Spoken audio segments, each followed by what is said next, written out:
रोजपॉड presents Chiranjeevi Ashwatthama.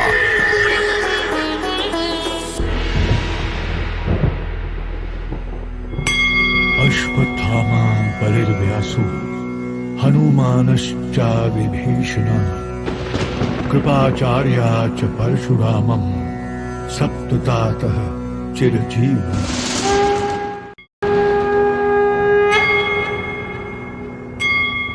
Ashwatthama जिंदा है, हजारों सालों से भगवान शिव का अवतार है, आचार्य द्रोण का पुत्र अश्वत्थामा। और वो ही नहीं, राजा महाबली, वेद व्यास, हनुमान, विभीषण, अश्वत्थामा के मामा कृपाचार्य और भगवान परशुराम, ये 7 चिरंजीवी हैं और किसी ना किसी रूप में इसी धरतीलोक में हैं। अभावों में जीने की आदत डालना जिंदगी के साथ एक तरह का समझौता है, लेकिन ऐसे समझौते तभी अच्छे होते हैं जब किसी मजबूरी में लिए गए हों।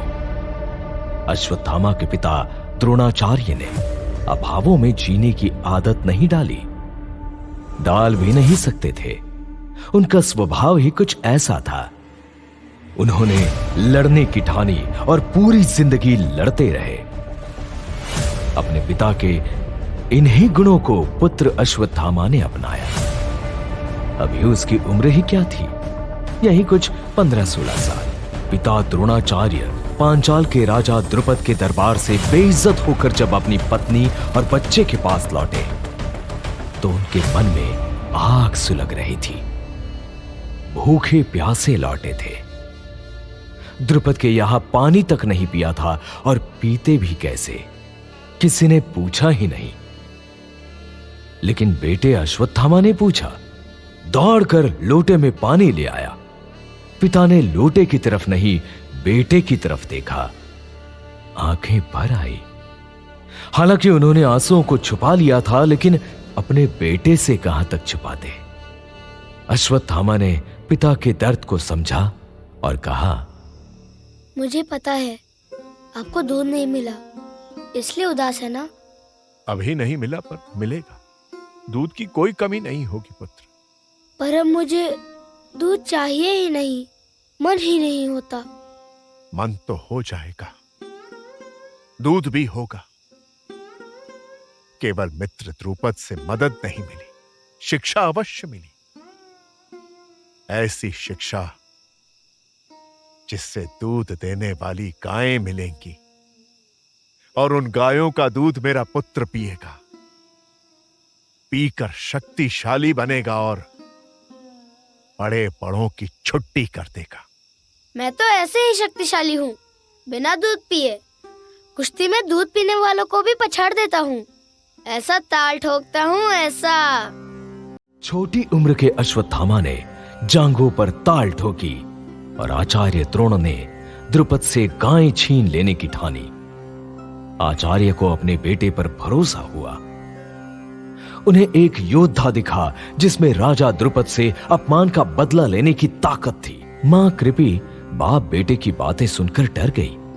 उन्हें लगा जैसे अभी से उसके बेटे को लड़ाई झगड़े की बात सुनाना यह अच्छा नहीं है। वैसे उन्हें अभी तक पता नहीं था कि द्रुपद के यहां क्या हुआ। ये पता नहीं था कि उनके बचपन के दोस्त ने उन्हें क्या दिया। तो उन्होंने मौका पाकर पूछा, आपने बताया नहीं कि पांचाल के राजा और आपके मित्र ने कौन सा उपहार दिया? बहुत बड़ा उपहार दिया कृपी, बहुत बड़ा। अश्वत्थ के दूध के लिए गायें तो नहीं दी, पर जीवन पाठ पढ़ाया, जीवन का उद्देश्य दिया। ऐसा क्या हुआ? क्या उन्होंने आपकी कोई सहायता मत या? पूछो कृपी, मैं उसका नाम तक नहीं सुनना चाहता।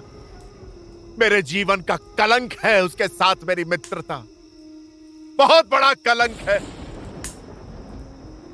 घिन आती है उसके नाम से, पर कोई बात नहीं। उसने जो किया उसका दंड उसे ही भोगना है। आप ये सब क्या कह रहे हैं? हम निर्धन हैं, एक राजा के सामने क्या कर पाएंगे? आप उन्हें दंड देने की बात क्यों कर रहे हैं? हम निर्धन अवश्य हैं कृपी, किंतु हमारा स्वाभिमान जीवित है।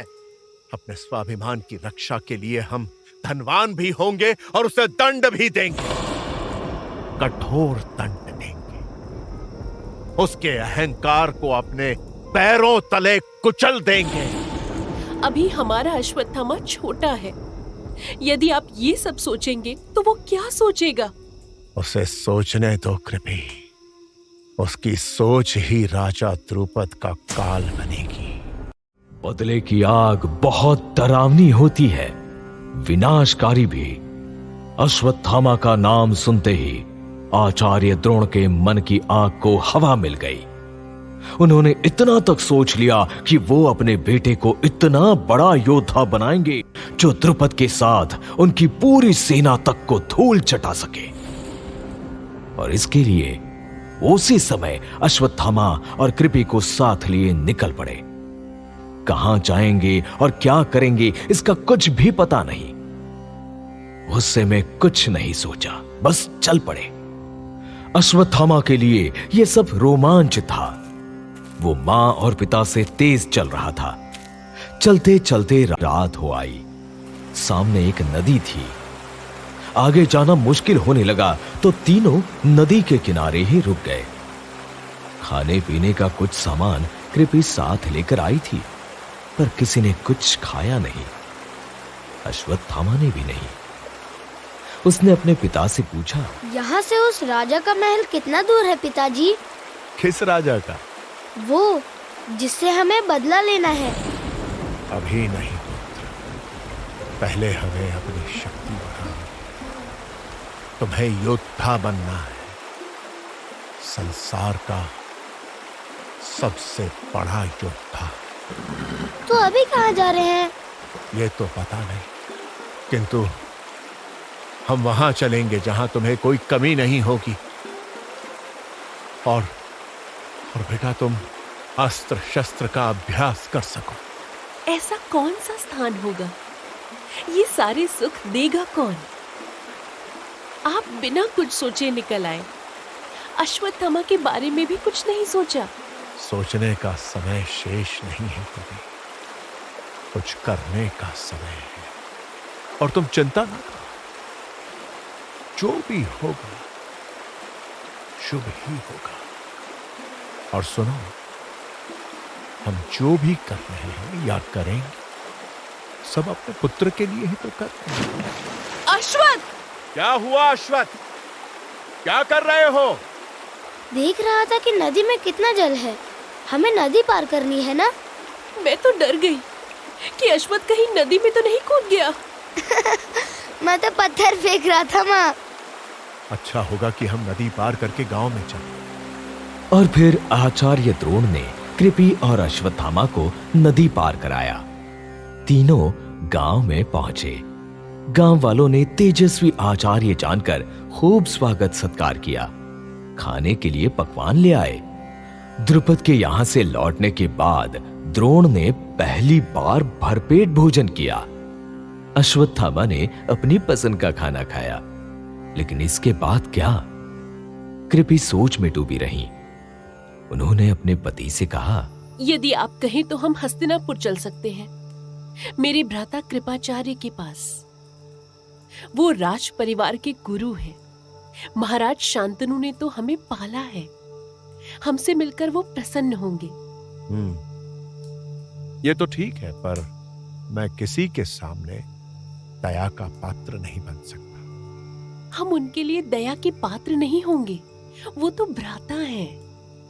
हम साथ साथ बड़े हुए हैं। वहां अश्वत्थामा का भी मन लग जाएगा।